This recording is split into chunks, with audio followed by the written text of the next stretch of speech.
bombastic side-eye, criminal offensive side-eye. Tapi bohong.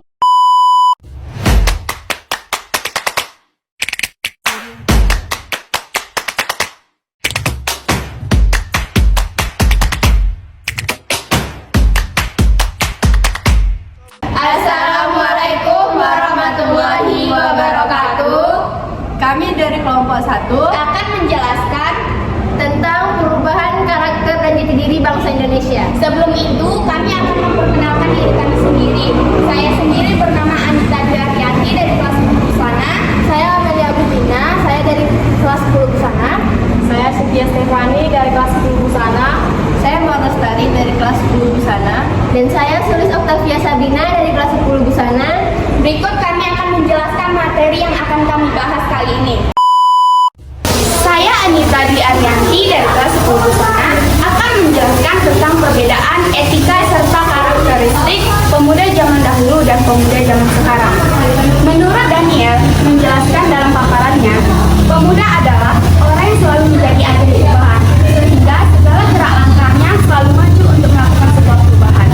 Menurut Fauzan Fikri, pemuda zaman dahulu memiliki sikap yang lebih powerful, sehingga jika kita ingin pemuda zaman sekarang memiliki sikap seperti pemuda zaman dahulu, kita harus mau terus dibina, ditempa, dan memperbaiki kualitas diri, mulai dari segi keimanan, sikap, serta ketakwaan.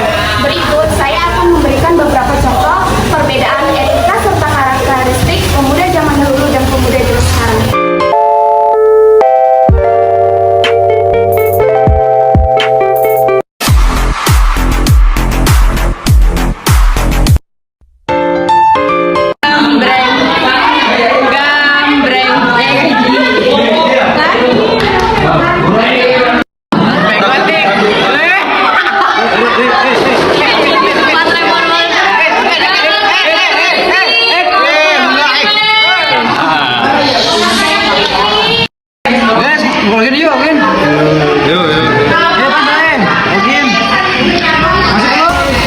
Saya Sulis Octavia Sabrina akan menjelaskan tentang perbedaan kebersamaan pemuda zaman dahulu dengan pemuda zaman sekarang.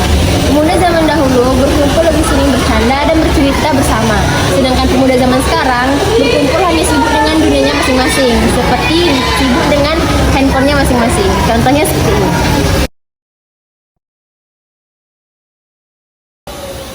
Saya Amelia Bubina, saya akan menjelaskan tentang perbedaan pendidikan pada zaman dahulu dan zaman sekarang.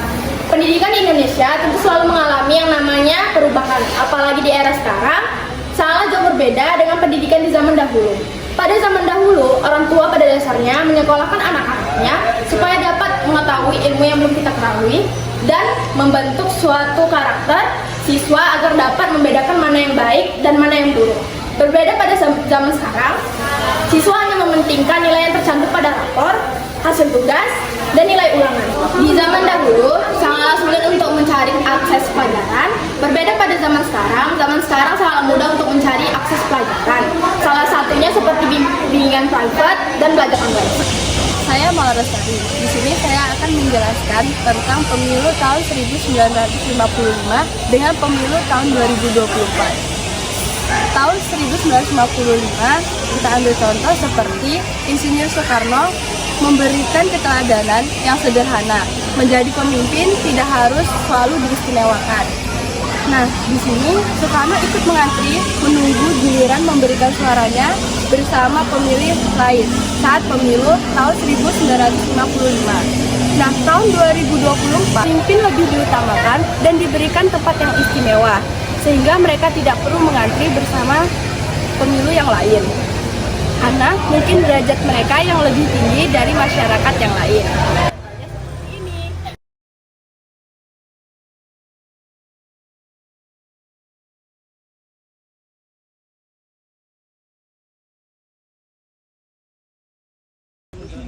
Bilik suara untuk nantinya mencoblos seperti itu. Nah, nanti kalau misalnya Saya Cynthia Stefani akan menjelaskan perbedaan politik zaman dulu dan zaman sekarang.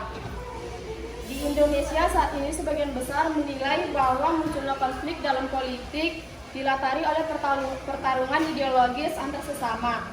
dan perbedaan kepentingan politik antar elit. Politik sebagai bagian dari dinamika politik dapat berubah sesuai dengan suasana, kondisi, dan waktu. Awalnya, politik dahulu merupakan kebijakan di mana orang tidak mencari kedudukan atau mencari uang dalam politik tersebut, tetapi bagaimana cara mengamalkan potensi yang ada pada dirinya untuk kepentingan masyarakat dan negara. Tetapi yang terjadi saat ini, politik sudah dijadikan dalam untuk mencari kedudukan, mencari harga diri maupun mencari uang. Perubahan politik mulai ini terjadi ketika masa Orde Baru di mana orang sudah melihat kedudukan itu dapat menghasilkan uang, sehingga saat ini diukur dengan uang, bukan dengan pengabdian yang tulus kepada masyarakat, bangsa, dan negara.